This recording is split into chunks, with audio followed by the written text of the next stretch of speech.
엄마 마음도 헤아리기도 하고 심부름도 잘하고 지가 할 거 다 하고 뭐 한마디로 표현하면 다 착한 아이. 이런 아이 원하시나요? 근데 그런 아이가 과연 바람직한 걸까요?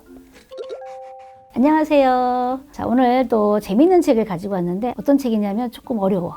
재미라고 부르긴 어렵지만 그래도 통쾌한 책. 재밌고 통쾌한 책. 왜냐하면 그림자가 주인공 아이의 마음을 대변하거든요. 생각만 해도 재밌겠죠. 그런데 좀 이야기는 묵직해요. 자, 왜냐하면 이 표정 좀 보세요. 청결하네요. 뭐 특별한 표정은 없지만 몸도 그저 자세도 바르죠. 이런 아이 원하시나요? 여러분 아이 키우기 힘드시잖아요. 저는 하나인데도 힘들었는데 그럼 우리 아이가 어떠면 좀 키우기 쉽고 조금 이런 아이였으면 좋겠다 이런 생각이 드시나요? 뭐 한마디로 표현하면 다 착한 아이.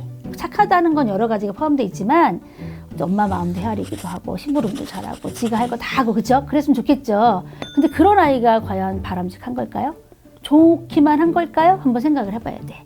여기서는 착한 아이 컴플렉스라는 단어는 나오지 않지만 그렇게도 한번 이야기해 볼 수 있는 책이라는 거예요.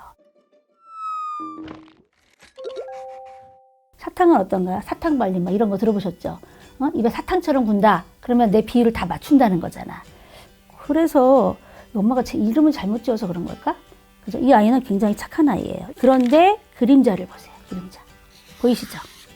그림자는 사실은 내 행동을 그대로 따라한다고 저는 뭐 의인화를 표현하지만 그대로 비춰지는 건데 다르죠? 왜 다를까요? 얘는 뭐 따지듯이 이러고 있네요. 왜 그럴까요? 얘는 이게 암전이 있는데 무슨 뜻일까? 여기 암면지잖아요. 이 면지에는요, 얘 이력이 나와요. 어떤 이력이냐? 얘는 보시면 사탕이는 어떤 아이냐면 엄청 착해. 엄마 속 썩인 적도 없고 동생을 정말 잘 돌봐줘. 그 다음에 얼굴도 얼마나 예뻐. 마음씨도 예뻐. 그런데다가 나도 사탕이가 있었으면 좋겠다 하고 동네 어른들이 다 부러워해. 그런 거 있잖아요. 야, 쟤 밥만 따라가 봐라. 그런 거 있죠. 근데 어릴 때 많이 들어보셨죠? 친구들하고 놀다가 사탕아 엄마랑 가자. 여러분이랑 어떻게 해요? 신나게 놀고 있는데 막 절정에 달았어. 그리고 나 혼자 빠지면 좀 그렇잖아. 근데 얘는 아무 표정 없이 엄마 따라가요. 그럼 엄마는 뭐라 그래? 아유 착하다 그래요. 왜요? 엄마 말 잘 들으니까. 애쓰지 않고 고집 부리지 않고 친구랑 논다고 하지 않고 그냥 가는 거잖아요. 근데 지금부터 얘 표정만 잘 보셔야 돼요. 이 동생 이렇게 하는데도 참아. 치과에 갔는데도 참아. 친구들이 장난을 하는데도 참아. 무서운 개를 보고도 참아요. 넘어졌는데도 참아요. 울지 않아요. 왜요? 착하니까. 근데 얘는 이러고 있어. 꼭 참고 있는데 그림자가 우네요. 왜 그런 걸까요? 이 그림자는 뭘 뜻하는 걸까요? 아이들하고도 이런 이야기를 많이 나누셔야 돼요. 아이들은 눈치를 못 챌 수도 있어요. 그럴 땐 여러분이 질문을 가시는 거죠. 어떤 거? 잠깐만. 사탕이는 이거 봐. 눈을 동그랗다. 많이 아픈가? 피도 나려고 그러나? 뭐가 묻었네. 많이 아픈 것 같은데. 근데 그림자는 왜 그러지? 왜 울어도 펑펑 울고 있지? 아니 사탕이는 안 그러는데 원래 그림자는 날 따라하는 거 아닌가? 이렇게. 그렇다면 서서히 얘 내면이 어떤지 나중에 이 그림자가 톡 튀어나와서 얘 대신 이야기를 해주거든요. 그럴 때 충분히 이해하고 공감한다라는 거죠. 자, 미리 그 얘기를 해주셔야 되는 거예요. 근데 동생이 얼마나 말썽꾸러기인지 여러분 동생 있으신가요? 제 동생은 뭐든 따라해. 그냥 맨날 쫓아오고. 근데 동생들은 원래 그러기도 하지만 얘는 보세요. 남자아이들은 좀 더 심하죠. 열심히 그려놓은 그림 다 찢어놓고요. 저 장난감 이런 거 다 부숴놓고. 근데 누가 혼나요? 언니가 혼나거나, 그쵸? 또는 얘는 하나도 혼나지 않아. 뭐라 그래? 너 동생 잘 몰라서 그런 거야. 이해할 수 있지? 이렇게. 어떻게 해도 참아야 되지. 근데 그림자 보세요. 그림자는 어떻게 해요? 콕 지워받고 싶다. 그쵸? 사실은 이게 사탕이의 마음일까? 어떤 게 진짜인 것 같으세요? 잘 참는 거? 아니면 이거? 근데 슈퍼에 가서도요, 고쳐지도 않아. 너무 착해요. 얘는 이게 발랑 뒤집어졌어요.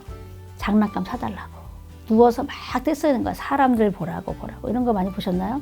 근데 요런 아이도 사실은 자기 이유가 있는 거잖아. 근데 요런 아이 다루는 법 아시나요? 모른 척하고 그냥 가버리시면 돼요. 근데 무조건 무심하면 안 돼. 왜 그러는지 네가 사달라는 걸 사줄 수 없는 이유를 말해줘야 돼. 유대인들은 끝까지 얘가 인정하고 받아들일 때까지 얘기한대요. 우리는 그러다가 처음에 좋게 말하죠. 주변 사람들이 있으니까. 그러다가 서서히 성깔이 올라가니까 혼내거나 들쳐업고 냈다 가거나 그러죠. 안 돼. 끝까지. 그러면 그런 일이 반복된다는 거예요. 그리고 어쩔 수 없어 사줘. 그럼 얘는 그걸 무기로 사용해요. 또 그래도 되겠구나. 우리 엄마가 나한테 지는구나 라는 걸 알아버린다는 거죠. 그래서 아이들은 계속 그 방법을 사용하거든요. 어떻게 하시라고요? 끝까지 아이들을 설득하세요. 시간이 지나도. 그 뒷이야기는 좀 아시겠죠? 어떤 걸까요? 갑자기 그림자가 뛰어나와요. 너무너무 화가 났어요. 근데 이거 얼마나 화를 내는지 사탄이가 깜짝 놀랄 정도로 그 그림자가 뭐라고 그랬을지 예측이 되시죠? 아이들하고 한번 해보세요. 그림자가 도대체 뭐라고 그랬을까? 그동안 엄청 모습으로 보여줬잖아요. 사탕이한테 뭐라고 그랬을까? 사탕이는 또 뭐라고 그럴까요? 얘한테 어떤 변명이라도 해야 될 거 아니야. 그죠? 내가 그랬던 이유를 그걸 한번 예측하시면서 그럼 얘는 원래 본 마음 꾹꾹 참았던 거를 표출하는 게 사실 건강한 거잖아. 누가 봐도 그렇죠. 남이 보여주는, 남이 만들어 놓은 프레임에 사실 갇힐 필요는 없는 건데 사실 아이들은 자아가 아직은 형성이 안 됐기 때문에 어른들이 보여주고 하는 행동 이런 거에 자기 스스로 가둘 수밖에 없는 거죠. 근데 서서히 자아가 형성되는 시기가 오면서 갑자기 이게 불만족스럽거나 그러면 공격적인 행동이 되거나 사회적으로 어떤 융합이 안 되는 그런 모습을 보이는 거잖아. 근데 그러기 전에 어떻게 해요? 건강하게 해소할 수 있는, 그리고 자기의 내면을 자연스럽게 보여줄 수 있는, 화나면 화난다고 말해도 돼. 응? 짜증나면 짜증난다고 말해도, 너무 아프면 울 수도 있어 라는 걸 알려줘야 돼. 근데 우리가 또 이걸 설명하기가 어렵죠. 우리도 그렇게 안 크지 않았나요? 근데 그림책이 다 얘기해 준다니까요. 그래서 어떻게 보면 이 책은 어른들이 봐야 되는 책. 왜냐면 나도 우리 아이를 혹시 이런 아이만 바란 게 아닌가? 이랬을 때 칭찬 많이 하지 않았나? 저도 애들 많이 만나잖아요. 아우 착하고 성실해요. 이런 말을 학부모님한테 제일 많이 한 것 같아. 저도 모르게 입에 뱄어요. 칭찬을 한답시고 그렇게 하는 거야. 그럼 착하다는 건 여러 가지 의미가 같이 내포되어 있다고 말씀을 드렸죠. 근데 그 착한 게 과연 아이들의 진짜 모습인지 또 다르게 하고 싶은 말이 있는 건지 들여다 봐야 된다는 거지. 근데 이걸 가장 잘할 수 있는 건 누굴까요? 어머니예요, 어머니. 우리 어른들의 태도만 바뀌면 될까요? 아, 그러면 그거 될 것 같아. 그게 답일 것 같아. 우리 아이한테 내가 어떻게 대하는지, 우리 아이들은 어떤 모습이 진짜 모습을 찾아갈 수 있을지를 이 책을 통해서 한번 공부해 보시고, 또 혹시 그렇다면 아이들 앞에서 솔직하게 좀 반성도 하시고 사과하시고, 그리고 또 이 아이 표정이 나중에 어떻게 바뀔지 그런 것도 좀 얘기를 해주시면 아이도 결코 이렇게 참는 것만은 좋지 않은 거구나. 그 대신 건전하게 표출을 해야 된다고 말씀드렸잖아요. 그럴 때 어떻게 하면 좋을지 그것까지 이야기를 할 수 있는 그런 책. 아이도 어른도 같이 배울 수 있는 그런 책. 착한 아이 사탕이 소개시켜 드렸습니다. 구독, 좋아요를 누르면서 보시면요.